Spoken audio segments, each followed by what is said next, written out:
마태복음 15장 21절부터 28절입니다. 마태복음 15장 21절부터 28절.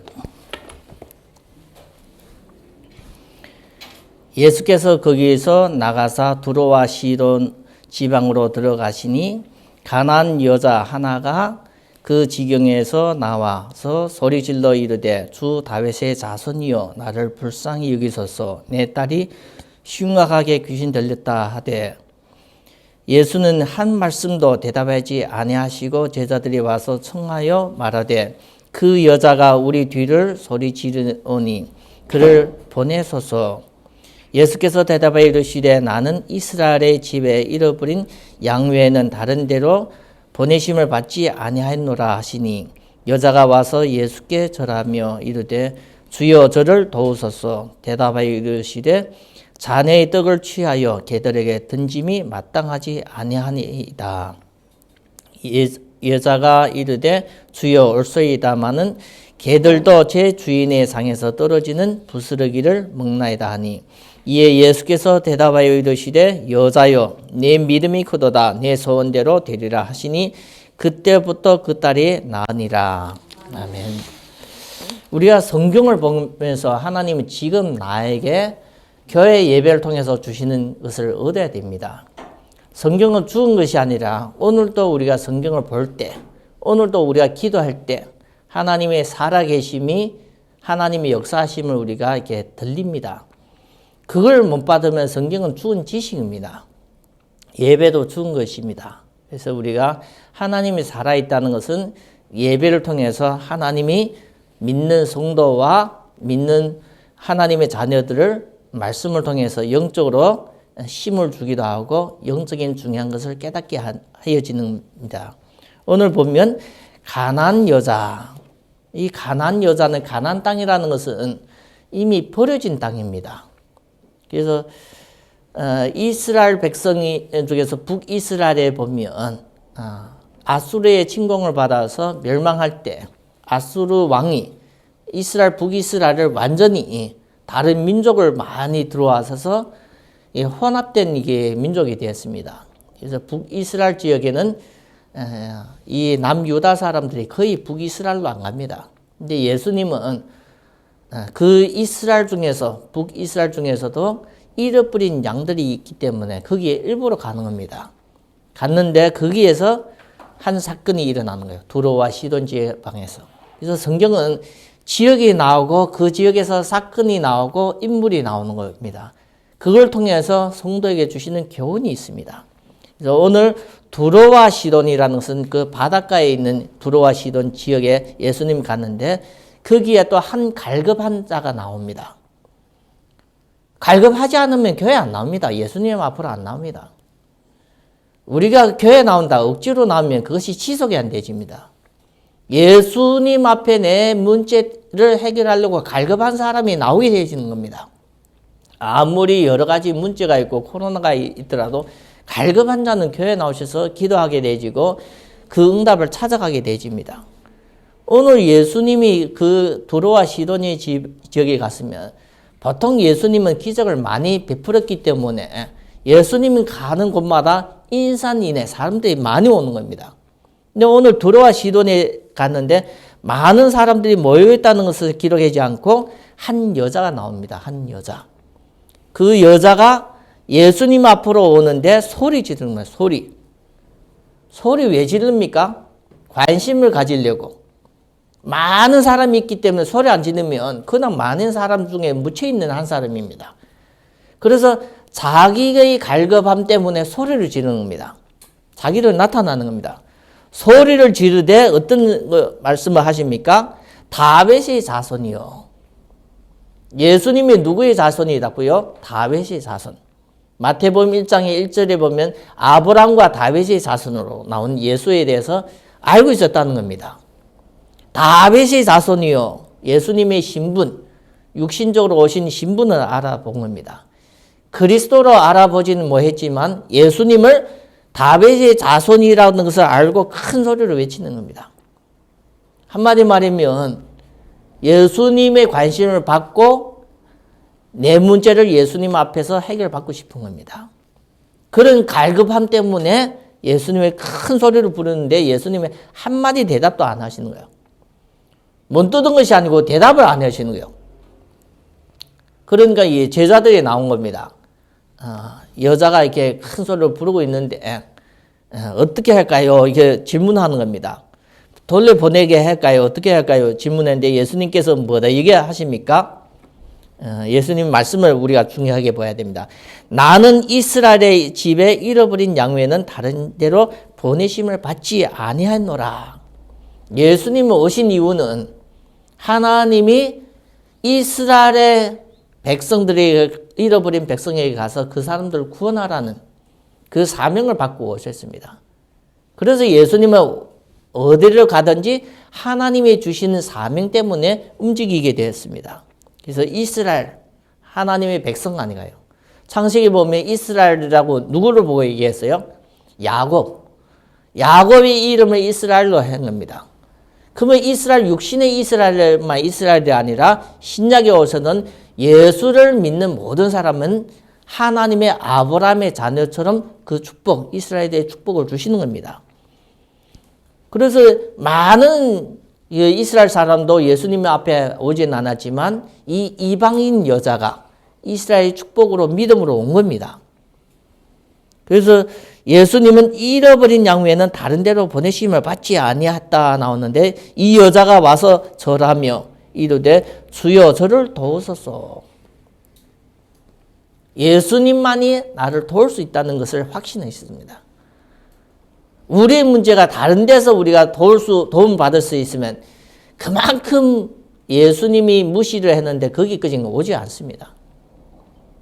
그래서 예수님만이 내 문제를 해결할 수 있다는 것을 가지고 나를 도우소서 했는데 왜 오셨습니까? 자기 딸이 흉악한 귀신 들린 거예요. 한마디 말이면 이것을 다른 데서 해결받을 수 없다는 것을 알고 있어요. 자기 딸의 어려움, 귀신을 물러가고 하는 것이 없다는 거예요. 예수님이 하신 행적을 보니까 귀신도 쫓아내고 질병도 치유하는 그걸 알기 때문에 예수님 앞에 자기의 부끄럼, 이런 것을 자존심 다 내려놓고 오는 겁니다. 자기가 이게 부끄럽고 자존심이 꺾이면 그게 예수님 앞에 나올 수 있습니까? 예수님 앞에 나와서 자기를 어떻게 해요? 도우소서. 도와달라는 겁니다. 그래서 예수님의 또 한마디 말이 이 여자를 잘못하면 상처받게 하는 겁니다. 자녀의 떡을 취하여 개들에게 던짐이 마땅하지 아니하다 나와요. 우리도 그렇잖아요. 자녀한테 줄 것을 다른 사람한테 안 주려 하잖아요. 왜요? 내 자녀는 내가 아끼기 때문에 다른 분과는 안 주려고 하는 거예요. 예수님이 이런 말씀을 아주 들으면 상처될 만한 겁니다. 이스라엘의 사람은 내 자녀고 당신은 개와 같은 사람이라는 거예요. 한마디 말이면 인격을 완전히 무시해 버리는 거예요. 당신은 개와 같은 사람이기 때문에 내 자녀에게 줄 이 축복을 당신한테 안 주겠다는 겁니다. 그래서 이 마땅치 아니하다는데 여자가 어떻게 했습니까? 여자가 이르되 주여 올소이다. 예수님 모든 하시는 말씀이 맞다는 겁니다. 개들도 제 주인의 상에서 떨어지는 부스러기를 먹나이다. 개가 주인 상에 있는 것을 훔쳐가서 먹는 것이 아니고 주인이 먹다가 떨어지는 부스러기도 먹어서 산다는 겁니다. 나에게는 이 작은 은혜라도 베풀어 달라는 겁니다. 자녀의 것을 달라는 것이 아니라 자녀가 먹다가 떨어지는 것 그것도 가지고 내가 살 수 있으니까 치유받을 수 있고 도움이 되시는 것 그것이라도 달라는 겁니다. 자기를 개라고 얘기하는 겁니다. 개도 괜찮으니까 그 작은 은혜를 달라는 겁니다. 28절에 예수님께서 대답하여 이르시되 내 믿음이 크도다. 내 믿음이 크다는 겁니다. 예수님은 믿음 따라 축복하십니다. 믿음 따라. 내 자녀이기 때문에 무조건 축복하는 것이 아니라 내 믿음이 크도다. 예수님이 믿음 크다고 칭찬하는 사람이 여러 명이 있어요. 백부장도 예수님 앞에 믿음이 크다는 것을 이렇게 인정받았어요. 내 믿음대로 될지언니라. 우리 믿음이 없이는 하나님의 이 축복이 안 옵니다. 내 믿음이 크도다. 내 소원대로 되리라. 내가 원하는 그 마음대로 그것을 하나님이 성취해 주신다는 거예요. 믿음이 없이는 우리가 예수 믿는다고 교회 나와도 믿음이 없으면 평생 살면서 내 개인 걱정, 가정 걱정, 경제 걱정, 자녀 걱정, 미래 걱정 계속 근심 걱정해서 사는 겁니다. 내 문제, 자녀 문제, 가정 문제 때문에 사는 겁니다. 그러면서도 하나님은 한 번도 나를 도와주지 않았다고 생각하는 사람들도 있습니다.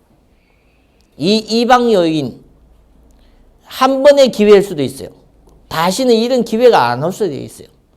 이 기회를 놓치면 내 자녀, 내 딸이 더 고생 속에서 무너질 수 있는 거예요. 한 번의 기회라고 생각하고 마지막 기회라고 생각하고 자기를 완전히 도전시키는 겁니다. 우리는 교회 나오지만 한 번도 이런 마음이 없이는 하나님 앞에 믿음이 크다는 칭찬도 못 받습니다. 왜로 믿음이 적은 자요? 왜 의심하느냐? 예수님이 그 바다에 배들 보고 파도 보고 의심할 때 빠져드는 건 믿음이 적은 자들이에요. 왜 의심하느냐 하는 같이. 우리가 괜히 살면서 많은 어려움 속에서 빠지면서 하나님을 못 바라보는 거예요. 이방 여인, 하나님과 완전히, 예수님이 완전히 무시하는 이 이방 여인도 하나님 앞에 나와서, 예수님 앞에 나오셔서 한 번의 기회가 마지막 기회라고 생각하고 더 이상은 자기의 모든 것을 내려놓고 올인했습니다. 올인. 거기에 예수님이 축복하신 겁니다. 축복. 그래서 우리가 주일을 왜 나옵니까? 주일에 나오셔서 한마디 한마디 성경의 말씀을 통해서 우리에게 많은 깨달음이 되기를 바랍니다.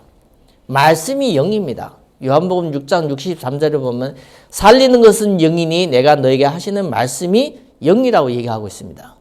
그래서 우리가 하나님의 말씀을 듣고 보고 내 마음에 담을 때 하나님의 성령의 역사가 우리를 도웁니다.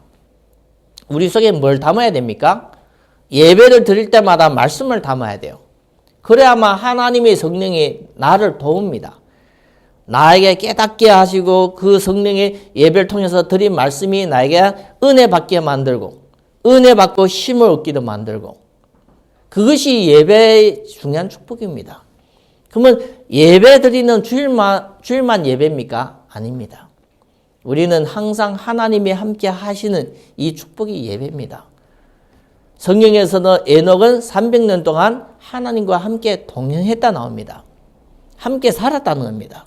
그래서 우리가 주일 예배를 통해서 영적으로 크게 이렇게 변화되고 응답을 받으면 한 주 동안 하나님과 동행하는 삶을 삽니다. 주일에 우리가 제대로 예배를 드리면 한 주 동안 하나님과 동행하는 겁니다. 때로는 회사 가면 회사에 어려움 당하고 때로는 내가 가정이 있으면 가정에 어려움이 있을 수 있지만 하나님이 함께 하시면 그 하나하나가 다 우리가 기도하면서 말씀 속에 성취 속에 이루어져 나가기도 합니다. 그것이 신앙인의 축복입니다. 하나님이 함께 하시는 축복. 여호와께서 너희와 함께 하신다.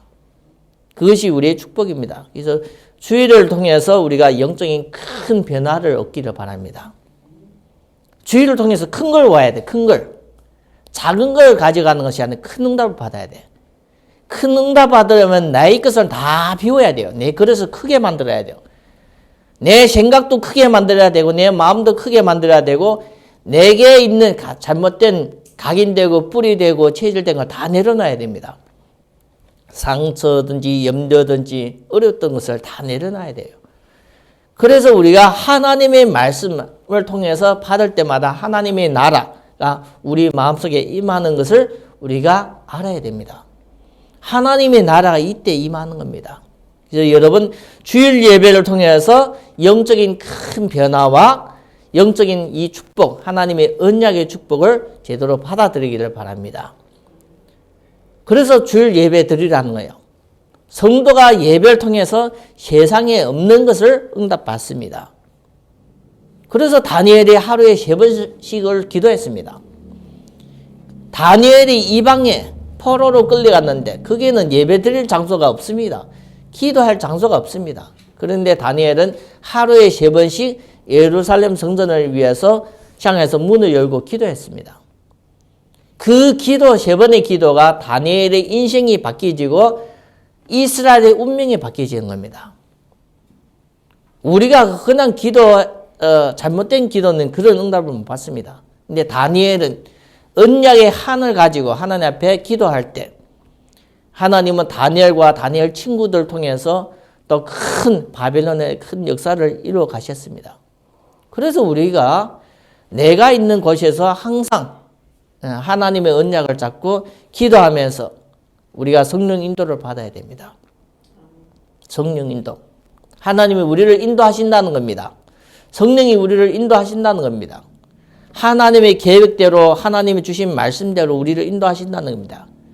그래서 우리 성도 한 사람 한 사람이 주일에 나오셔서 조용하게 말씀만 제대로 마음속에 받아들이면 그 우리의 발걸음마다 우리의 생각과 마음에 하나님이 주관하십니다.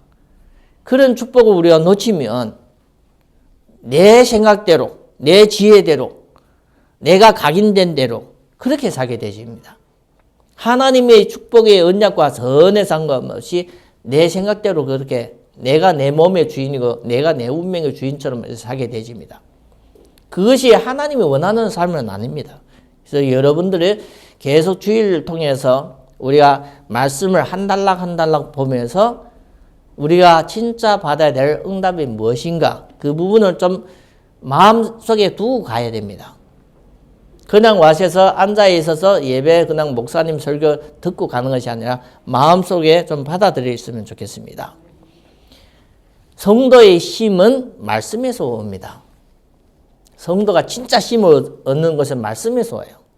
사람의 위로가 아니라 하나님의 말씀에서 오는 겁니다. 하나님의 입으로 나오는 이 말씀이 힘을 얻어버리면 우리가 진짜 어려워도 거기서도 살아남습니다.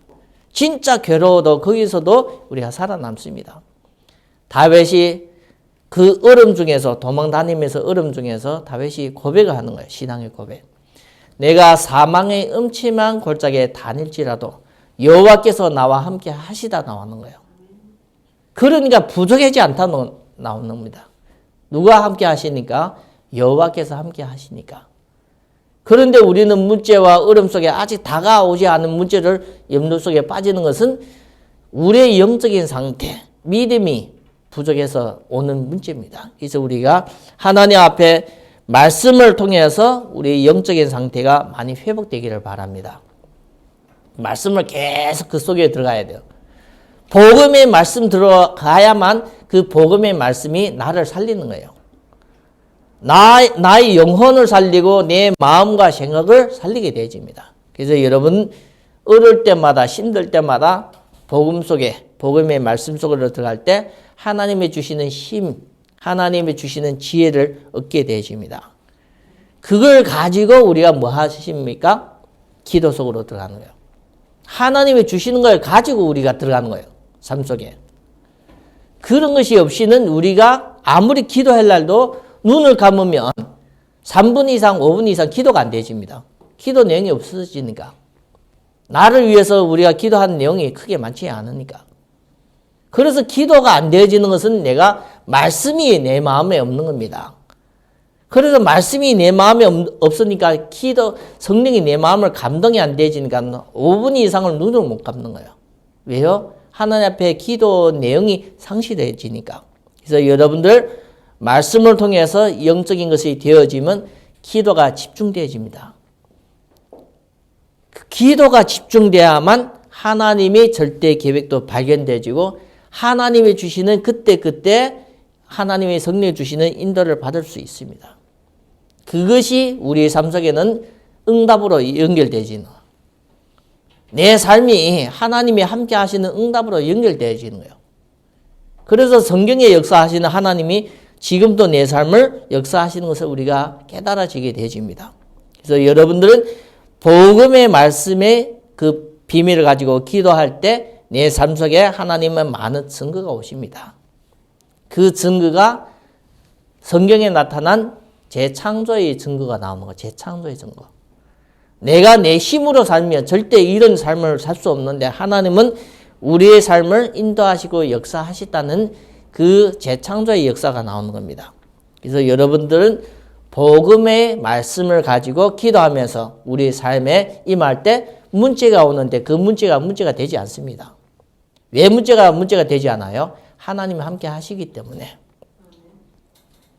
그걸 성경이 계속 예수님을 통해서 말씀을 통해서 주시고 있는 거예요. 하나님이 함께 하시기 때문에 문제가 되지 않는 거예요. 문제 속에서 더 큰 응답이 오는 겁니다. 오늘 우리가 이방인이 이 가난한 여자가 하나님 앞에 이게 예수님 앞에 오셔서 응답받은 걸 통해서 우리가 받아야 된 여러 가지 교훈이 있습니다. 그걸 받아가야 됩니다. 우리는 예수 믿으면 언약의 축복 속에서 하나님의 자녀로 된 겁니다. 그런데 많은 사람은 아직도 뭐 하고 있습니까? 하나님 앞에 나오셔서 집중하지 못하고 있습니다. 기도하지 못하고 있습니다. 이 여자는 한 번의 기회를 가지고 마지막 기회라고 생각하고 큰 소리를 외치면서 예수님 앞에 나와서 예수님을 만나게 되어지고 예수님의 말에 시험이 들지 않고 그걸 다 뛰어넘어서 응답을 받았습니다. 그래서 예수님이 믿음이 크신 자라고 하나님은 이렇게 말씀을 주셨어요. 그래서 우리가 삶에서 그냥 예배 드리는 것이 아니라 이런 여자를 볼 때 나는 어떻게 살고 있는가? 이 부분을 우리가 볼 수 있어야 됩니다. 이 여자는 예수님 아니라면 자녀의 문제가 해결되지 않습니다. 귀신 들린 문제가 해결되지 않습니다. 예수님만이 유일한 방법이라는 걸 알고 이 기회를 놓치지 않은 겁니다. 그것이 믿음입니다. 믿음. 믿음이라는 것은 그냥 점잖은 것이 믿음 아니고 예수님 앞에 나아갈 수 있는 것이 믿음입니다. 예수님 앞에 나올 수 없는 것이 믿음 아닙니다. 그래서 이 여자는 어려움 속에서 문제 속에서 고통만 받는 것이 아니라 예수님 앞에 나왔습니다. 예수님 앞에. 그래서 모든 것을 뿌리치고 예수님 앞에 나오셔서 자기 이 자녀의 문제가 해결받았습니다. 지금도 우리가 살다 보면 여러 가지 문제가 옵니다. 가정마다 개인마다. 그 문제를 어떻게 인도를 받아야 될 것인가. 말씀을 통해서 잘 참고 되기를 바랍니다. 많은 사람은 조용하게 있습니다. 누구한테 얘기도 안 하고 하나님 앞에 기도도 안 하고 조용하게 있습니다. 조용하게 있다고 그 문제가 해결되는 문제는 별로 없습니다. 그래서 이 성경을 통해서 우리가 가난한 여자가 예수님 앞에 큰 믿음을 인정받고 예수님의 축복 속에서 문제가 해결된 것을 보면서 우리가 신앙생활을 어떻게 해야 되는가? 어떻게 해야만 바른 신앙생활을 할 수 있는가? 이 부분이 말씀을 잘 정리하기를 바랍니다. 성경의 말씀을 잘 정리해야만 그것이 나의 것이 되어지는 거예요. 그래서 여러분들의 이 말씀을 정리할 때 나의 것으로 돼서 이 말씀을 통해서 나의 문제, 내 삶 속에서 나오는 여러 가지 고통을 복음으로 재조명, 재해석할 때 재창조라는 것은 하나님이 원하시는 그 축복의 길에 들어선다는 거예요. 재창조의 응답의 길에 인도받게 되어집니다. 말씀만 듣는 것이 아니라 그 말씀을 가지고 재조명, 재해석하면서 새로운 재창조의 신앙의 축복으로 인도받기를 바랍니다. 그래서 2022년도가 많은 어려움이 오고 2023년도가 더 큰 어려움에 우리가 닥칠 수 있습니다. 가면 갈수록 가속도입니다. 가속도. 우리가 이 세상에 조금 바뀌지는 것 같지만 어느 정도 가면 나중에 가속도로 막 세상이 바뀌집니다. 속도가 빨리 붙으면서 막 빨리 바뀌집니다. 그런데 여러분들 깨어있지 못하고 하나님 앞에 이 영적으로서 깨어있지 못하고 집중하지 못하면 이 가속도로 변화하는 이 세상에 우리가 살아있기 어렵습니다. 그래서 성경에는 이 세상에 살아남는 방법을 알려주는 것이 아니라 이 세상을 초월하고 이 세상을 살리는 방법을 알려주었습니다. 그래서 여러분 이 복음의 말씀을 가지고 복음의 진리를 가지고 우리 자신도 살리고 가정 가문도 살리고 나아가서는 이 세상을 살리는 복음의 증인으로서 인도받는 여러분들이 되기를 주 예수 이름으로 축원드립니다. 하나님 감사합니다. 오늘도 예배를 통해서 하나님은 가난 여자의 이 믿음을 칭찬하여 주신 같이 우리에게 주시는 교훈과 응답을 찾아가는 귀한 한 주간으로 인도하여 주시옵소서. 우리 주 예수 그리스도 이름으로 기도드립니다. 아멘.